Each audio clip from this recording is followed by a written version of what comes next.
Allah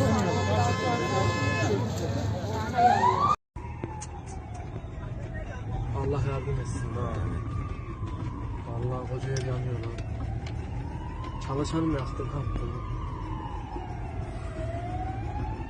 Abi. Ya bak lan.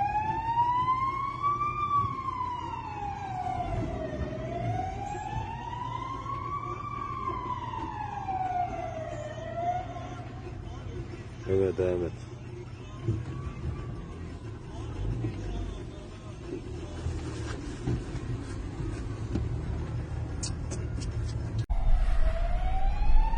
Abi.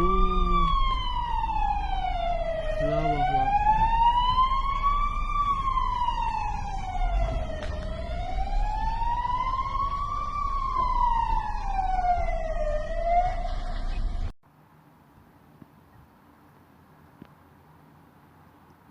Sitenin öbür uyumu. Binam.